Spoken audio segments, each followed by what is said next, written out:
कहते हैं कि लालच की कोई सीमा नहीं होती, लेकिन क्या ये किसी की जान भी ले सकता है? आज हम एक ऐसी ही बड़ी दिलचस्प कहानी को समझने वाले हैं जिसका नाम है अढ़ैया ब्राह्मण, लालच की सजा। चलिए देखते हैं कि इस कहानी में आखिर क्या छिपा है। जरा सोचिए, क्या पेटूपन मतलब हद से ज्यादा खाने की आदत जानलेवा भी हो सकती है? ये सवाल सुनने में थोड़ा अजीब लगता है ना? लेकिन हमारी आज की कहानी बिल्कुल इसी के इर्द गिर्द घूमती है, और इसका जवाब वो शायद आपको हैरान कर दे। तो इस कहानी के केंद्र में दो ऐसे लोग हैं जो एक दूसरे से बिल्कुल अलग हैं।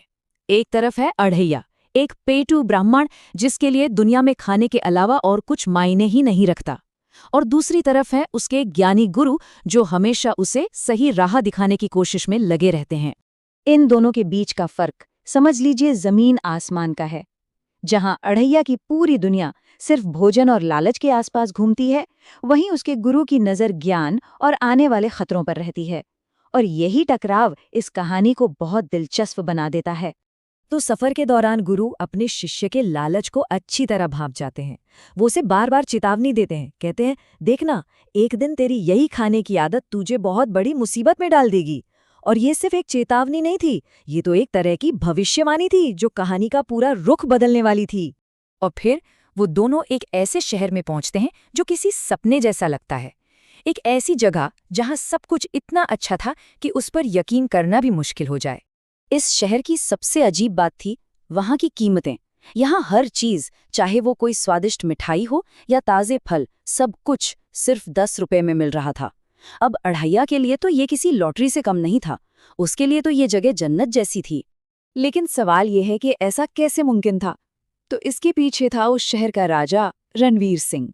वो एक ऐसा शासक था जिसका दिल तो बड़ा था, पर दिमाग से थोड़ा कमजोर था। उसने शाही खजाने का मुंह ही खोल दिया था ताकि हर चीज एक ही सस्ते दाम पर बिके। मिठाइयों का ऐसा सागर देखकर अढ़ैया तो खुद को रोक ही नहीं पाया। गुरु की सारी चेतावनियां मानो हवा हो गई। उसने तो सीधे ऐलान कर दिया, गुरुजी, मैं तो यहीं रहूंगा जब तक कि जी भर के खा नहीं लेता। गुरु ने उसे आखिरी बार समझाने की कोशिश की, याद रखना, लालच इंसान को मौत के दरवाजे तक ले जाता है। पर अढ़ैया अपनी ही धुन में था। हार कर गुरु ने उसे उसकी किस्मत के हवाले कर दिया और अकेले ही उस शहर से निकल पड़े। लेकिन राजा की ये दरियादिली वाली नीति ज्यादा दिन चलने वाली नहीं थी। बहुत जल्द यही मूर्खता पूरे शहर पर एक बड़ी मुसीबत बनकर टूटने वाली थी। और देखिए, मुसीबत आई भी तो कैसे। इतना सस्ता सामान होने की वजह से आसपास के गांवों की भीड़ शहर में उमड़ पड़ी, और देखते ही देखते खाने पीने की चीजें खत्म होने लगी। जब परेशान दुकानदारों ने राजा से गुहार लगाई तो एक चालाक मंत्री ने राजा के कान भर दिए। उसने कहा, महाराज, ये सारी कमी इन मोटे लोगों की वजह से है। यही सारा अनाज खा जाते हैं। और उस मूर्ख राजा ने इस बेतुकी बात पर यकीन भी कर लिया। और फिर राजा ने वो अजीबोगरीब फरमान सुनाया जिसने सबको दहला कर रख दिया। उसने अपने सिपाहियों को हुक्म दिया कि शहर के सबसे मोटे आदमी को ढूंढो और उसे फांसी पर चढ़ा दो। और अब कहानी उस मोड़ पर आ जाती है जहां अढ़ैया का लालच ही उसका सबसे बड़ा दुश्मन बन जाता है। और विडंबना तो देखिए, हफ्तों तक सस्ती मिठाइयाँ और फल खा खाकर हमारा अढ़ैया अब उस शहर का सबसे मोटा आदमी बन चुका था। वो अनजाने में ही राजा के उस जानलेवा फरमान का पहला शिकार बन गया। जब सिपाही उसे घसीटकर ले जा रहे थे तो उन्होंने ताना मारा, तुम्हारा यही मोटापा आज तुम्हारा काल बन गया है। खौफ से कांपते हुए अढ़ैया को अपनी गलती का एहसास तो हुआ, पर अब बहुत देर हो चुकी थी। फांसी के फंदे को सामने देखकर अढ़ैया की सारी हेकड़ी निकल गई। उसे अपने गुरु की बातें याद आईं और वो बेतहाशा चिल्लाने लगा, गुरुजी, मुझे बचा लीजिए।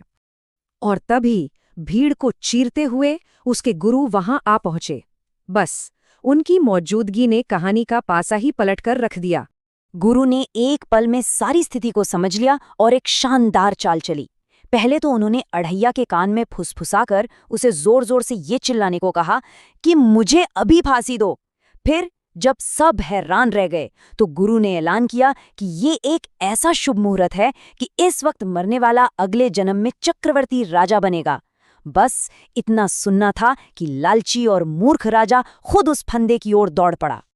और इस चतुर चाल के बाद कहानी अपने अंतिम और सबसे जरूरी सबक पर पहुंचती है। और इस तरह वो मूर्ख राजा अपनी ही मूर्खता और लालच का शिकार हो गया और उसे फांसी दे दी गई। उसकी जगह उसी चतुर मंत्री ने ले ली और उसने शहर में फिर से समझदारी का राज कायम किया। तो इस कहानी से क्या बातें सीखने को मिलती हैं? पहली, कि बेलगाम लालच हमेशा बर्बादी ही लाता है।